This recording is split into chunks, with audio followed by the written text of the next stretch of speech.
회복되어집니다. 오늘은 누가복음 강의 38번째 시간으로 예수님의 말씀 선포와 치유사역이라는 제목으로 하나님 말씀 함께 살펴보겠습니다. 여러분들이 성경을 읽을 때에 그냥 읽지 말고 2000년 전에 그냥 사건으로 끝나거나 그 시대의 사건으로 그냥 보면서 교훈을 얻겠다.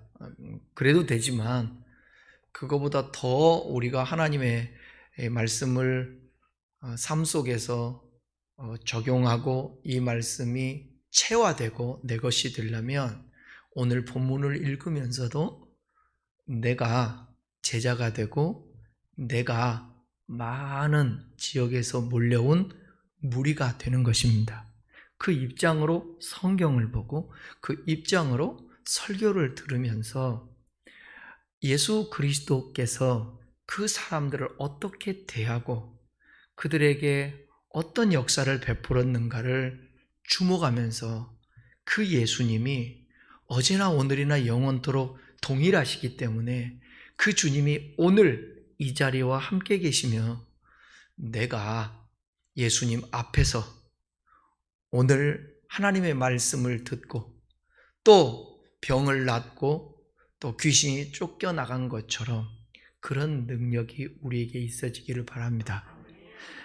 계속해서 말씀 이제 나누겠지만 예수님의 능력이 나갔다고 그랬잖아요. 그 능력이 나갔다라는 것은 그 능력이 나가서 누구에게 갔겠습니까? 그 회중들에게 갔지 않았겠어요? 그렇다고 한다면 오늘 이 예배드리는 이 자리에 주님 두세 사람이 내 이름으로 모인 곳에 나도 그들 중에 함께 하겠다고 했으니까 이 자리에 예수님이 계셔서 말씀이 흘러나갈 때에 그 예수님의 능력이 여러분들에게 임하여서 이 말씀을 통하여서 회복되어지고 또 예수 그리스도의 그 능력으로 말미암아서 여러분들이 치유되어지고 내 안에 나쁜 영들이 떠나가는 역사가 있었으면 좋겠습니다. 예수님은 우리의 영혼을 말씀을 통하여 우리를 구원하시고 변화시키십니다. 말씀으로. 말씀이 없으면 말씀은 기독교 신앙에서 근본입니다. 신앙의 텍스트예요. 그 말씀을 알아야, 말씀을 들어야 그로 말미암아 구원을 얻는 것입니다. 내가 어려서부터 디모데후서 3장에 나오잖아요. 15절 이하부터 16절이랑 뭐라고 그랬습니까? 내가 어려서부터 성경을 알았나니 성경은 능히 나를 구원하기도 하고 나를 온전하게도 한다라는 거예요. 교훈과 책망과 바르게 함으로 하기에 유익한 게 하나님의 말씀입니다. 이 말씀을 들어야만이, 말씀을 읽어야만이, 말씀을 깨달아야만이 구원을 받고 변화되고 그리스도인의 삶을 살 수가 있는 것입니다. 뿐만 아니라 우리의 연약한 육체와 정신적 고통의 문제도 예수님은 해결해 주신다라는 거예요. 오늘날도 예수님의 치유의 역사는 일어납니다. 믿습니까? 그 시대나 예수님 시대나 지금 시대나 똑같이 역사는 일어나는데 아마도 성경에는 예수님이 치유하신 그 일들을 기록한 부분들이 많이 나오기 때문에 많이 일어난 것 같고 또 실질적으로 예수님이 계시니까 많이 일어났겠죠. 그런데 지금도 얼마든지 이 치유의 역사는 일어난다라는 것입니다.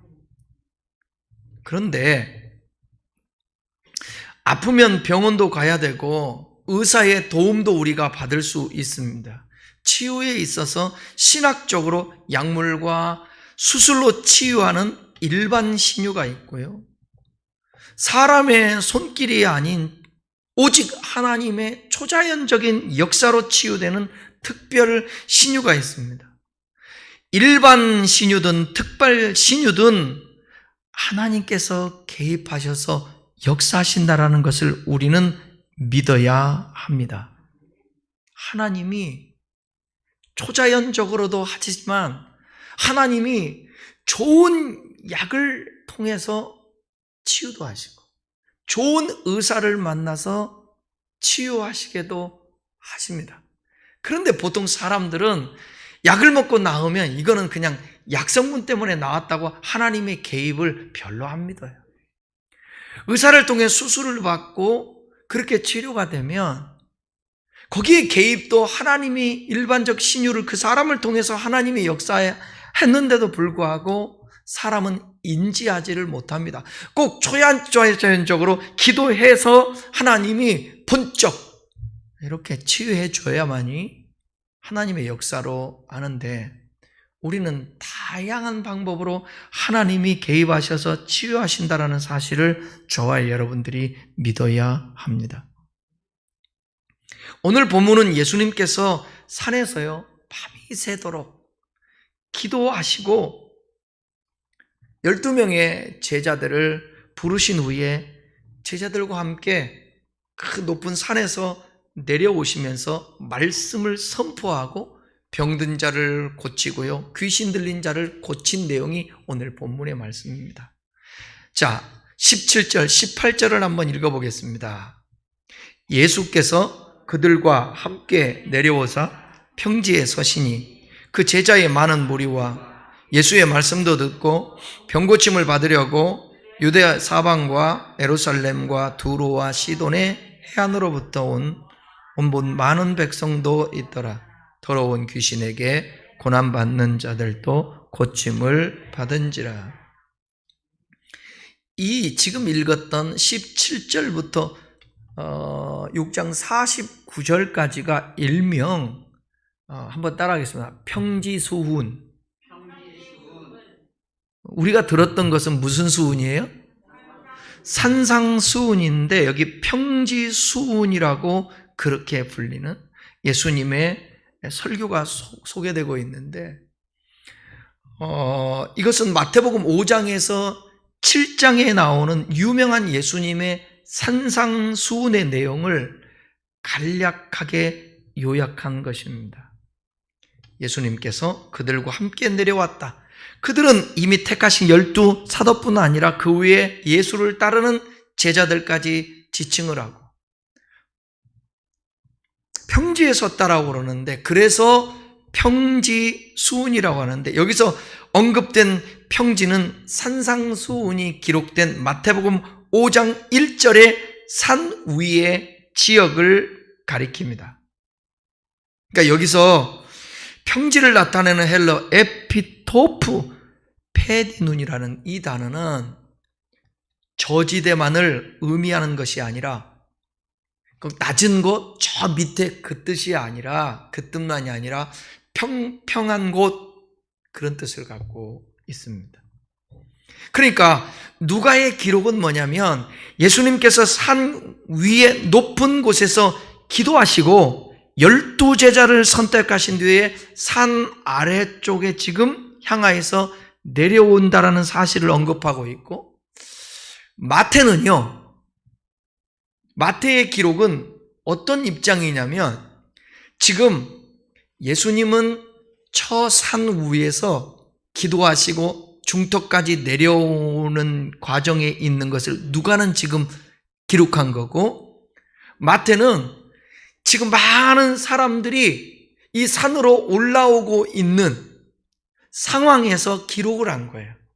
그러니까 마태는 산이라고 표현했고 누가는 산에서 내려오는 평지, 중간에 중턱 정도의 평지가 있었기 때문에 평지라고 얘기를 했습니다. 그러니까 지금 평지라든지 산 위라든지 산상수훈이나 평지수훈이나 장소는 같은 거예요? 다른 거예요? 같아요. 산 중턱으로 보면 되는 것입니다. 산 중턱의 평평한 곳을 보는 것이죠. 거기서 보는 거죠. 여기에 몰려든 사람들은 예수님에 대한 소문이 사방으로 퍼져나갔기 때문에 그분은 병든 자를 고치고 기적을 행하고 그 나오는 말씀이 보통 말씀이 아니어서 그렇게 잘난 체하고 똑똑하고 종교적인 행위로 흠이 없는 바리새인들과 서기관들과 토론을 해서 그들을 압제하고 파격적인 하나님의 말씀을 선포하고 행하는 그분이 나타났다는 거예요. 그분이 메시아가 아닌가 하고 사방으로 소문이 퍼져나가게 돼서 예수님의 찾아온 사람들은 셀 수가 없었습니다. 가까이 있는 예루살렘과 유대 사람, 심지어는 이웃 나라였던 도시 두로와 시돈 지역에서 많은 사람들이 찾아왔습니다.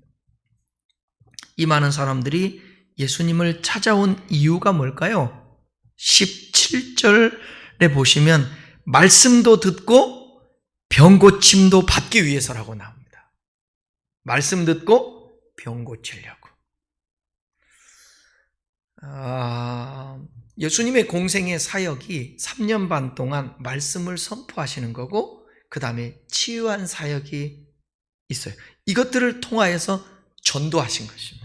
복음을 전파하신 거예요. 자, 5장 우리가 이미 공부했던 누가복음 5장 15절에도 본문 말씀과 비슷하게 말씀하고 있죠. 자, 한번 보겠습니다. 예수의 소문이 더욱더 퍼지니 큰 무리가 그의 말씀도 듣고 또 자기들의 병도 고치고자 하여 모여들었다. 소문이 퍼지면서 말씀도 듣고 병도 고치기 위해서. 기독교가 기복주의는 아니지만 우리 삶의 힘든 부분을 해결할 수 없고 한계에 부딪혔을 때에 주님께 나가 기도하고 구하는 것, 그 절대로 잘못이 아닙니다. 사람은 문제가 있고 도저히 견딜 수 없을 때 주님을 찾게 되어 있습니다. 이것을 주님은 오히려 통로로 삼으시지 우리를 나무래지 않습니다. 아무 문제 없이 원하는 대로 되는 삶을 사는 사람들이 무엇 때문에 주님이 필요하겠습니까? 그 중에는 인생이 뭔가, 산다라는 게 뭔가, 그런 철학적인 질문 때문에 인생을 알고 싶어서 신앙을 가지려고 하는데 그런 사람들이 얼마나 되겠습니까? 대부분 지금 힘든 문제 때문에 주님을 찾는 것입니다. 그래서 주님을 찾을 수 있는 상황이 그게 힘든 상황에서 주님을 찾게 된다고 해도 그것은 복이 될 수가 있습니다. 그런데 지금은 옛날보다 주님을 대신할 것들이 너무 많은 것 같아요. 그래서 옛날같이 교회를 찾지 않습니다. 주님을 찾지를 않습니다. 알량한 지식을 가지고 주님을 이해하려고, 과학적으로 이해하려고 그러다 보니까 이해할 수가 없죠. 왜냐하면 우리 주님은 초월자이신데 그 초월자를 인간의 과학과 지식으로 어떻게 다 이해할 수가 있겠습니까? 저는 의문이 많습니다. 지금도 의문이 많습니다. 예수 믿고 지금까지 의문이 있었던 것을 수도 없이 하나님 앞에 질문했고 그것을 하나씩 하나씩 풀어왔지만 지금도 수도 없이 저는 주님 앞에 질문할 것들이 많습니다. 그런데 저는 주님의 음성이 그거였으니까 알 수가 없어요. 내가 죽을 때까지 주님을 안다고 해도 어떻게 알겠어요? 내가 다 알면 주님이 주님이겠습니까? 어디? 아니요. 주님에 대해서 몰라요. 모르는 만큼 모르는 것은 모르는 부분으로 놓고 그냥 하나님 신뢰하고 우리의 한계를 깨달으면서 알기 위해서 몸부림치기도 하지만 아는 만큼 살고 아는 만큼 달려가는 것입니다. 이 세상에 어찌 세상 지식도 다 할 수 없는데 여러분 이 마이크 하나가 어떻게 만들어져서 이게 소리가 나는지 여러분 알 수 있습니까? 몰라도 그냥 저도 몰라도 쓰고 있잖아요. 하나님에 대해서 어떻게 알아요? 인생을 어떻게 다 알아요? 왜 그러는지 어떻게 다 아냐고요? 몰라요. 모르니까 알기 위해서 주님 앞에 나오고 주님이 또 우리의 분량만큼 깨닫게 해주시고 계시해 주실 것이라는 말입니다. 근데 분명한 사실은 뭐냐면 우리의 관심이 육신의 소욕을 채우기 위한, 내 문제를 해결하기 위한 너무 거기에만 치우쳐서 주님 앞에 나오려고 하지 말고, 하나님의 말씀을 들어야 되겠다. 하나님의 말씀을 깨달아야 되겠다. 도대체 성경은 뭘 말하고 있기에 세계에서 가장 많이 팔리는 책이고 가장 많이 사람들이 매일매일마다 보는 책이 될까? 한 번쯤 우리가 생각해 보자고요. 그러면서 성경 말씀을 듣자고요. 이게 설교가요, 그냥 나오는 거 아닙니다. 그냥 나오는 게 아닙니다. 왜 이 얘기를 하냐면 여러분이 그냥 성경 이렇게 딱 편다고 해서 그게 깨달아지고 이해될 수 있는 게 아니에요. 설교를 준비하려면 성경을 펴요. 기도하고 그 본문을 계속 여러 번 읽어요. 그리고 주석을 찾아봐요. 또 다른 사람은 이 본문을 가지고 어떻게 해석을 하고 설교를 하는가 또 점검을 해요. 그리고 묵상하죠. 모르는 것을 또 찾아서 또, 여러분 오늘 들어서 알지만 산상수훈과 평지수훈, 이게 같은 곳이라는 것을 여러분 이해하셨었어요, 옛날부터? 오늘 배웠죠? 그러니까 이게 하나님의 말씀을 보면서 질문을 해야 되고 배워야 되는 거예요. 배워야 되는 거예요. 주님 앞에 나올 때에 오늘도 하나님이 집에서 내가 자신들이 성경 볼 때는 스스로가 하면 되지만 우리 목사님을 통해서 하나님이 뭐라고 말씀하시려고 그러지 오늘? 뭐라고 말씀하려고 그러실까? 그것을 생각하면서 나오는 것입니다. 지난 주일날 하나님의 말씀에 귀를 기울이십시오, 이 설교였잖아요. 얼마나 하나님의 말씀이 두렵고 떨리고 영광스럽고 위대하면 하나님 말씀을 봉독할 때 자리에서 번쩍 일어났겠습니까?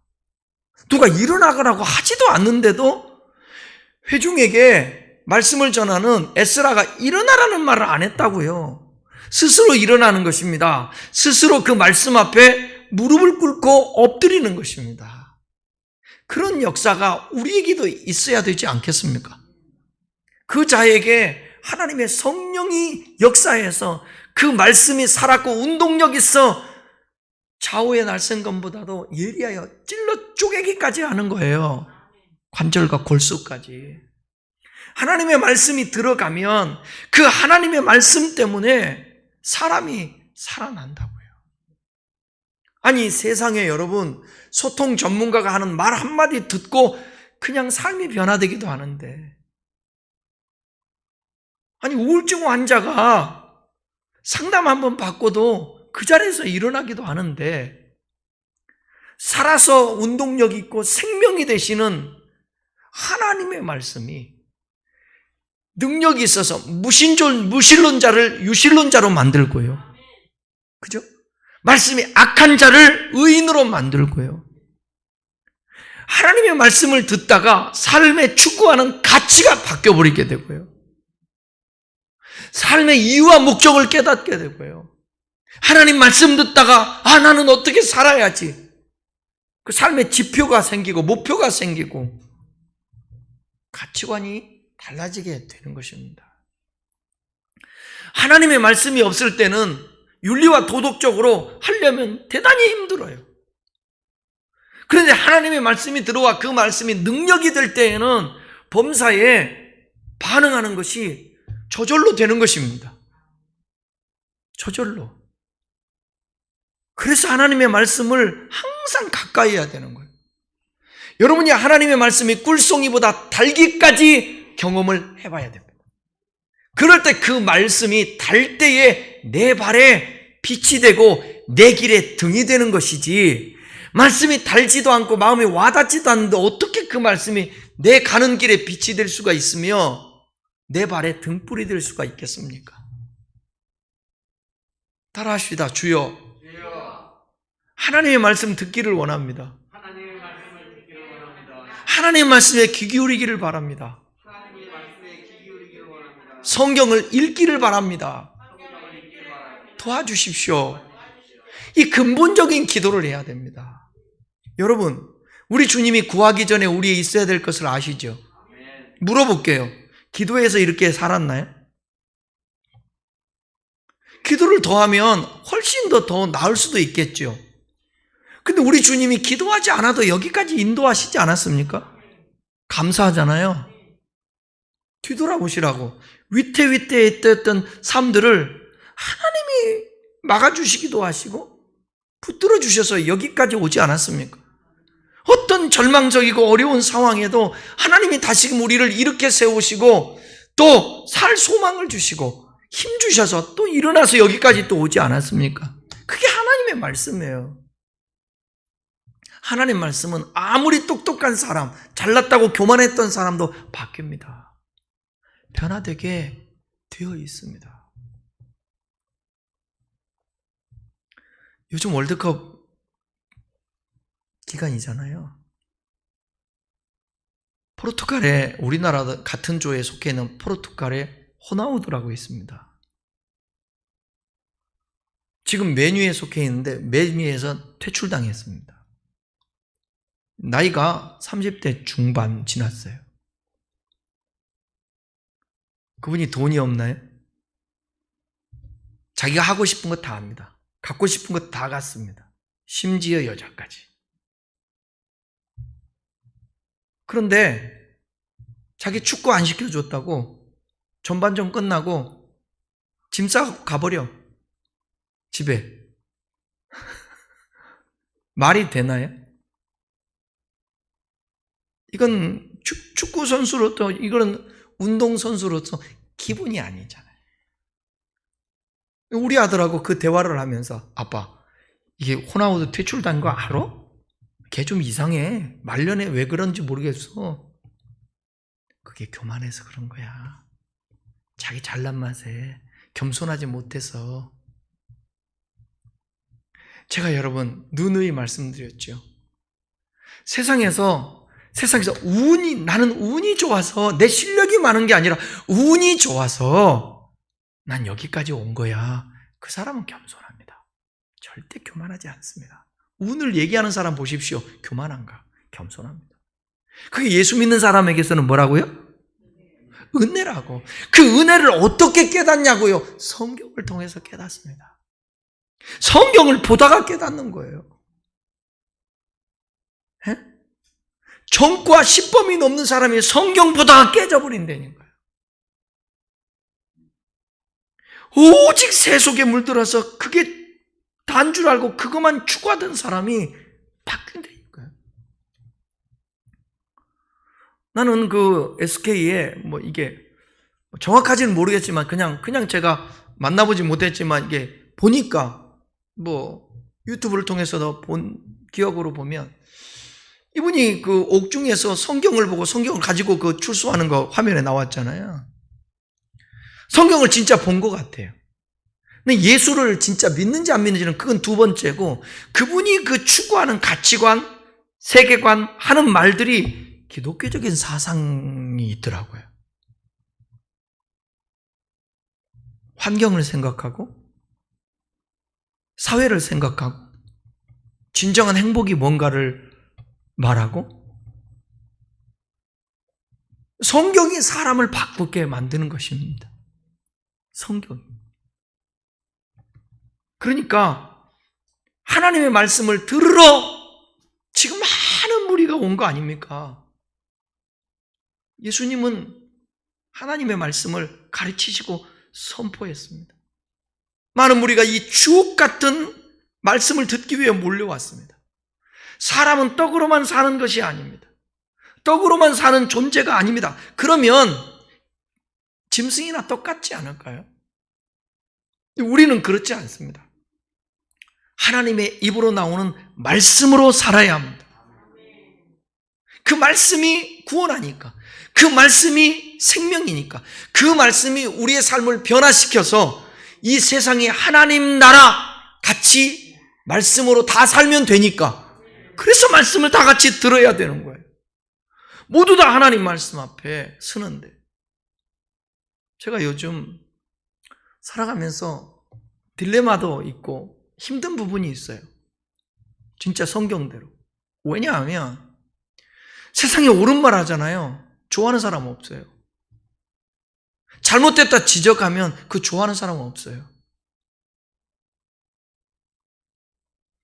선배한테 바른 말 하면 건방지다고 그러고, 후배한테 바른 말 하면 까탈스럽다고 그러고,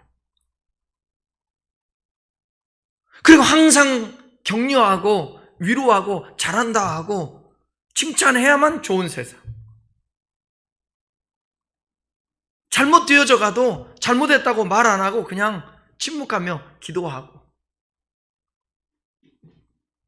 그러면 되는 세상같이 되어져 가니까 저도 딜레마예요. 저도 자꾸 입을 다물게 되는 그렇게 되는 것 같아요. 왜? 안 맥히니까. 안 맥히니까. 그래서 뱀같이 지혜롭고 비둘기같이 순결하게 해야 되겠다. 모든 것이 가하나 모든 것이 유익하지 않지만 덕이 되지 않으니까. 그럼에도 불구하고 하나님의 말씀을 계속 묵상하고 말씀도 들어가면 그 말씀이 끌고 가서 하라면 해야죠. 말씀이 하라고 하면 해야 되지 않겠습니까? 예수님의 말씀은 이 땅에 예수님이 오셔서 구약의 말씀을 보완하고요. 구약의 말씀을 보완하다고, 부족한 부분들을. 그래서 계시의 점진성이라고 그러는데 구약 시대 때 한 말씀 가지고는 완전하지 않은 거예요. 그러니까 계시가 점진적으로 해서 완성해야 되는 거예요. 계시가 신약이 와서. 그러니 예수님께서 보완하고 구약 성경을 재해석하고 개혁을 하십니다. 새 계명을 주시기도 하시고 율법을 어쩌면 형식적으로 지키는 자들에게 율법의 참된 의미를 가르쳐 주시기도 하시고, 그래서 안식일 문제 우리 나눴잖아요. 잘못 알고 있는 바리새인과 서기관들의 안식일 개념. 가늠한 여인 데리고 와서 율법을 가지고 돌로 치래요. 어떻게 하는가 보려고. 죄 없는 자가 돌로 치라. 내가 너를 정죄하지 않는. 율법은 정죄하는데 예수님은 뭐라고 그래요? 여러분, 율법이 중요합니까? 아니, 율법이 더 큽니까? 사랑이 큽니까? 사랑이 크다라는 거예요. 그런데 사랑이고 뭐고 관심이 없는 것입니다. 사람들이 그냥 하나님의 말씀 그 구약에 나온 것도 의미를 모르니까 율법을 준 것도 사랑이에요. 우리를 지키기 위함이고 보호하기 위함인 거예요. 그런데 문자 그대로만 봐서 죄 졌으니까 데려다 놓고 정죄하고 죽여, 돌로 쳐야 돼. 예수님 뭐라고 그러세요? 재해석하고 보완하잖아요. 구약 성경을. 죄 없는 자가 돌로 쳐라. 그리고 예수님의 이 말씀이 여러분 이 시간도 여러분에게 하시는 말씀으로 받아들이면서 아멘 해야 돼요. 뭐라고? 내가 너를 정죄하지 않으니 다시는 가서 죄를 짓지 말라. 이런 말을 누가 할 수 있냐고요. 예수님이 이렇게 말씀하잖아요. 내가 너를 정죄하지 않는다. 정죄 안 할게. 사랑이잖아요. 그 다음에 뭐요? 이 일을 어떻게 살 것인지 제시를 하잖아요. 다시는 죄를 짓지 말라. 간음하지 말라.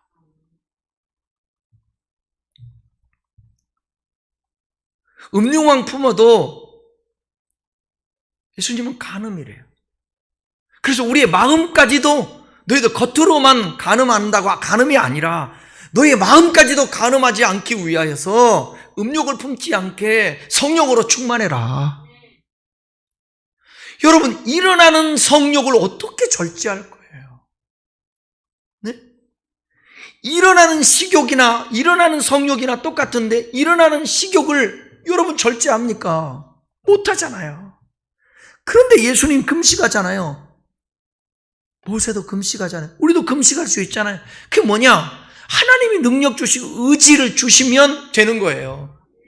그런데 여러분, 종족을 번식해야 되는데 그냥 맨날 이 마음속에 전혀 생기지 않는 성욕으로 어떻게 자손을 번식할 수 있겠어요?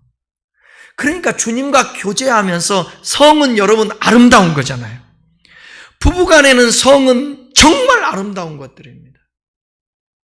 요즘에 섹스리스트들이 너무 많은데 이것도 기독교인들로 문제예요.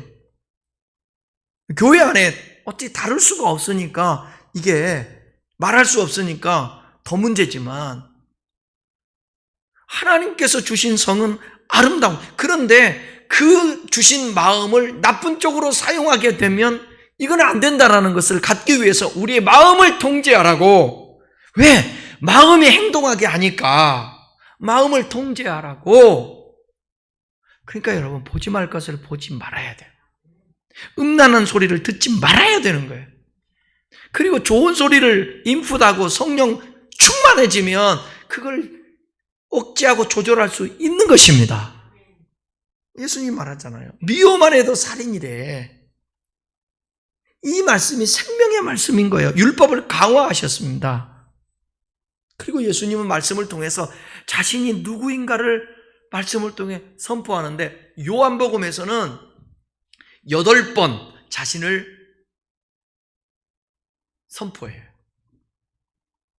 에이미 에고라고 그렇게 얘기하기도 하나? 그런 것 같은데 제 기억에. 나는 누구다. 나는 누구다. 여러분, 예수님이 나는 누구다고 얘기할 때 나는 뭐라고 그랬어요? 기억나는 대로. 요한복음에서는 6장에서 나는 생명의 떡이다. 요한복음 8장에서 나는 세상의 빛이다. 그 다음에 요한복음 10장에서 나는 양의 문이다. 요한복음 10장에서 나는 선한 목자다. 요한복음 11장에서 나는 부활이요 생명이다. 요한복음 14장에서 나는 길이요 진리요 생명이다. 요한복음 15장에서 나는 포도나무다. 당신을 계시하신 것입니다. 이 7가지의 예수님만 알아도 그 앞에 우리는 감격하고 은혜받고 영향받고 그분의 보호를 받고 은혜를 축복을 받게 돼 있는 것입니다. 이 주님을 알면. 근데 이런 주님을 모르고 성경에서 맨날 십자가에 죽으신 예수님 날 구원하면 돼. 이것만 가지고는 불충하다고요. 성경을 보라고. 성경을 보자고요. 아멘입니까? 아멘입니까? 제가 주일날인가 월요일날인가 아침에 월요일날 아침인가? 아침에 방에서 나갔더니 식탁에서 박사모가 성경책을 읽고 있더라고요. 성경. 마음 뿌듯하대. 성경책 읽는 거 내가 보니까. 그래. 설교를 들었으면 저렇게 실천해야지. 그들은 내가 있을 때 맨날 보는 거 아니니까 보는지 안 보는지 모르겠지만, 작심 3일인지도 모르겠지만, 여러분, 성경 보세요. 자기가 직접 직면해야 된다니까요. 듣는 것만으로 안 돼요. 성경을 딱 펴보세요. 그리고 주님 앞에 물으세요. 하나님, 나 이 문제 때문에 골치 아프고요. 이 문제 때문에 나 힘들어요. 이 문제 좀 해결하게 한번 답 한번 주세요. 모르면 질문이라도 하든지 나한테 물어보든지 주의 종한테 물어보든지. 근데 여러분 그러잖아요. 여러분의 실력이 폭로당할까 봐 안 물어보잖아. 그것도 교만인 거야. 나는 물어봐요. 나는 친구한테도 물어봐요. 모르는 건 물어봐야지. 함께 나눠야지. 근데 나한테 묻는 것도 중요하지만 여러분들이 성경을 통해서 또 물어봐요. 그리고 읽어보라고요. 그럼 답이 나와요. 가르쳐주세요. 구원받은 하나님의 백성들은 어떻게 살아야 하는지 윤리적인 면도 하나님 말씀으로 가르쳐줘요. 원수를 사랑해라, 용서해라, 긍휼히 여기라, 대접해라, 선대해라. 이렇게 가르쳐주세요. 그 산상수훈 가운데 많은 부분 나오잖아요. 말세의 특징 중에 하나는 하나님의 말씀을 듣지 못하는 기갈입니다. 주일날 이 성경 구절 읽었는데 또 한 번 읽으려고 제가 준비해 왔어요. 아모스서 8장 11절. 주 여호와의 말씀이니라. 보라 날이 이를지라. 내가 기근을 땅에 보내리니 양식이 없어 주림이 아니며 물이 없어 가람이 아니요 여호와의 말씀을 듣지 못한 기갈이라. 여러분, 계속해서 하나님이 말씀을 쏟아부어주고 깨닫게 성령으로 역사하다가 어느 시점인가, 지금도 기회라고요. 지금도 우리나라의 이 땅의 기회라고 나는 생각해요. 근데 어느 순간인가 여러분, 말씀이 기갈이 올 때가 있어요. 말씀에 기갈이 올 때. 그때 가면 나이 드니까 여러분, 성경 보려면 힘들어요, 안 힘들어요? 뭐가 힘들어요? 안 보여. 저는 원고도 안 보여요. 안경 벗으면 안 보여. 아예 성경을 못 읽어요. 안경 벗으면 아예 보지를 못해요. 휴대폰도 못 봐요. 그러니까 나이 들면 집중력 떨어지죠. 눈 침침하죠. 안경 써야죠. 더 못 보게 되는 거예요. 그래도 아직 안 늦었으니까 하루라도 늦기 전에 하나님 말씀을 주님이 뭐라고 선포하셨나? 그걸 한번 귀기려 보자고요. 여러분 수준 정도 되면 시편 같은 거 읽지 말고 맨날 평생 시편만 읽어. 편하니까. 그러지 말고 한번 예수님의 사역을 한번 보세요. 마태복음부터 쭉 한번 읽어봐요. 아니면 사복음서 중에서 여러분 우리가 지금 배우고 있는 누가복음하고 요한복음만 읽어봐요. 마가복음이나 마태복음이나 누가복음은 겹치는 부분이 많이 있잖아요. 공간복음이기 때문에. 그 요한복음은 좀 다른 부분이 있으니까 요한복음하고 누가복음을 한번 읽어봐요. 모르면 모르는 대로 넘어가고, 알고 싶은데 모르는 게 있다 그러면 저한테 질문을 하고, 마지막 때는 말씀다운 말씀이 점점 사라집니다. 여러분, 간증은요 진짜 중요해요. 간증은 뭐와 같냐면 미원과 같대요. 미원은 무슨 역할을 하죠? 맛내죠. 근데 그 맛이 나를 먹게 해서 조금은 도움은 줄지 모르겠지만 또 부족한 면도 있잖아요. 천연 조미료를 먹어야 된다고. 천연 조미료. 그게 뭐겠어요? 짜고 안 좋더라도 천일염, 곰소소금을 먹어야 돼요. 전 세계에서 가장 좋은 소금이 곰소소금입니다. 믿거나 말거나. 그건 제 생각이에요. 그렇게 좋은 소금이 없습니다. 고기에다가 한 알만 떨어뜨려도 고기가 답니다. 곰소소금이 그렇게 좋습니다. 많이 나지 않아요. 그래서 신안소금에 밀리긴 신안소금이 더 유명하지만 곰소소금이 전라북도 부안군에 있는 곰소소금이에요. 미원을 찍어 먹어봤자 달달할지는 모르겠지만 그 느끼하지 않아요? 곰소소금을 찍어 먹으면 그렇지 않습니다.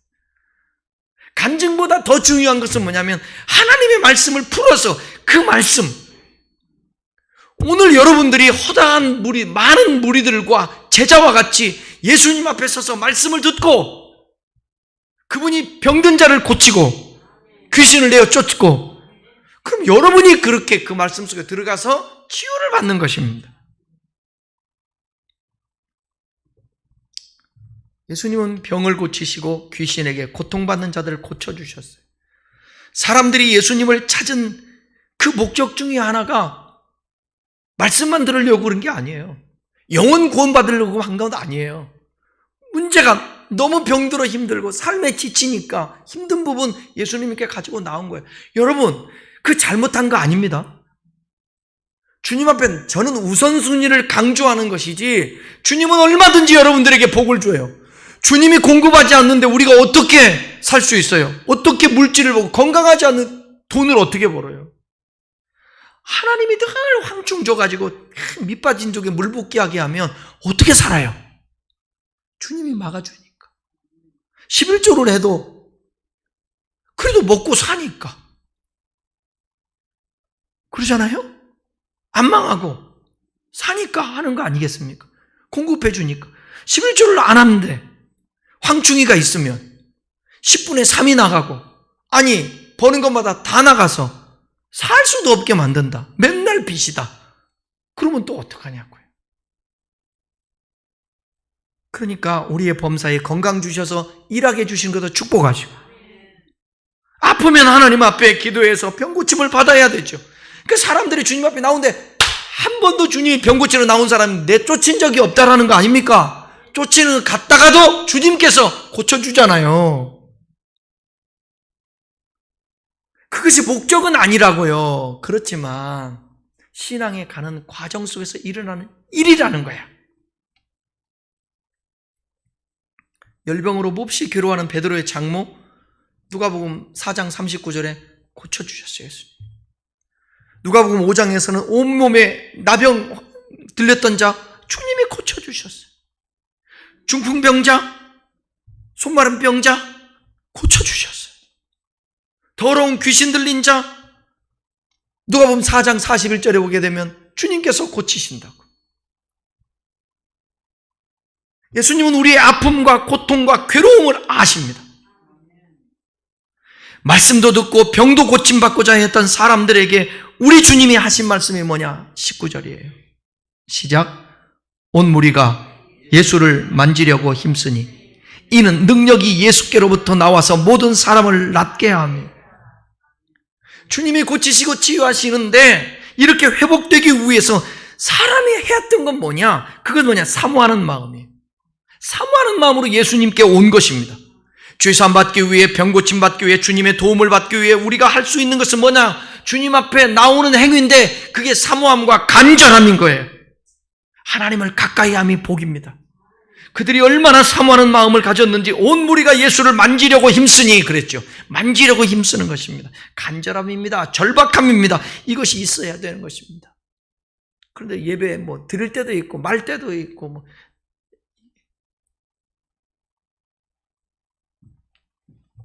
하나님 앞에 사모, 하나님이 중심을 보시는 것입니다. 지금 영상으로 예배드리는 숫자가요, 대한민국에 엄청납니다. 그건 차차선이에요. 안 드리는 것보다 훨씬 나은 거예요. 그러나 할 수 있거든, 기회가 되거든, 시간이 되거든 사모하는 마음으로 주님 전에 찾아오는 거야. 거기서 역사는. 아니 멀리서도 있을 수 있는데 예수님께 나오지 않습니까? 찾아오지 않습니까? 하나님 말씀 들으러 많은 무리들이. 여기서 지금 해결받아야 했다는 생각으로 가득했습니다. 마치 12의 혈루병 앓았던 여인이 예수님의 옷자락에 손만 대어도 나을 수 있다는 그 믿음. 잡으니까 여러분 보세요. 그 여인은 부정한 여인이라 많은 무리 가운데 나오면 안 되는 거예요. 그런데 어떻게 해요? 내가 살아야 되는데. 재산 다 허비해버렸죠. 날려버렸죠. 안 되겠는 거예요. 근데 예수님 옷자락 만지면 나을 것 같더니 예수님이 누가 내 옷자락을 만졌느냐? 고침받잖아요. 고침받아요. 능력이 나가는 것입니다. 능력이 예수께로부터 나와서 모든 사람을 낫게 함이더라. 예수님은 성령의 능력으로 충만하신 분입니다. 하나님이 나사렛 예수에게 성령과 능력을 기름 붓듯 부으셨습니다. 그 능력으로 선한 일을 행하시고 마귀에 눌린 모든 사람을 고쳐주셨어요. 사도행전 10장 38절 읽겠습니다. 하나님이 나사렛 예수에게 성령과 능력을 기름 붓듯 하셨음에 그가 두루다니시며 선한 일을 행하시고 마귀에게 눌린 모든 사람을 고치시니 이는 하나님이 함께 하셨습니다. 예수님은 권위와 능력으로 더러운 귀신에게 명령하셨습니다. 병 고치는 주의 능력이 예수와 함께 있었습니다. 나사렛 예수의 이름으로 명하노니 떠나갈지어다 외치는 것입니다. 선포하십시오. 나갈 수도 있고 안 나갈 수도 있어요. 하나님의 섭리. 그래도 여러분 선포하셔야 합니다. 따라하십시다. 예수의 이름으로 명하노니 귀신은 떠나가고 병도 떠나가라 외치십시오. 맨날 모든 것을 귀신차 돌리면서 그냥 떠나가라만 하지 말고 진심을 다해서 하나님의 감동을 주실 때 그렇게 선포하는 것입니다. 주님 안에 있는 능력이 우리에게 흘러 들어오는 것입니다. 쏟아져 들어오는 것입니다. 전기가 통하듯 능력이 통과하는 것입니다. 임파테이션이 되고 하나님의 능력이 와서 우리 안에 있는 병들이 고쳐질 수 있는 거예요. 우리의 마음의 불안이 떠나갈 수 있는 것입니다. 여러분 마음에 품고 오신 모든 문제를 여러분에게 유익하도록 합력하여 선을 이루신 그 주님이 계십니다. 기적은 지금도 일어납니다. 지금도 귀신은 쫓겨나갑니다. 지금도 병이 떠나갑니다. 괴로움이 끝나고 고통이 끝날 수 있고 불행이 사라지고 절망이 사라질 수 있습니다. 현재 시점에서. 다시 온다 할지라도 현재 시점에서. 그때 가서 오면 또 견디고 이겨내고 물리치고 그러면 되는 거예요.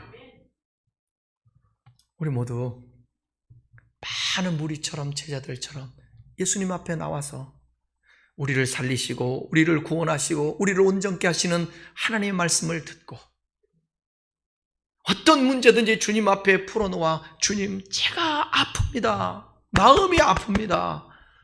머리가 아픕니다. 정신이 아픕니다. 육체가 아픕니다. 문제가 있습니다. 주님 도와주십시오. 그리고 그분의 옷자락을 만들려고 하는 사모함이 있을 때 주님은 우리들이 그런 주님으로 말미암아 경험되어지고 체험되어지는 역사도 있고 그러므로 말미암아 더 말씀이 사모되어질 수 있습니다. 그런 축복들을 누릴 수 있기를 예수 이름으로 축원합니다. 기도하겠습니다.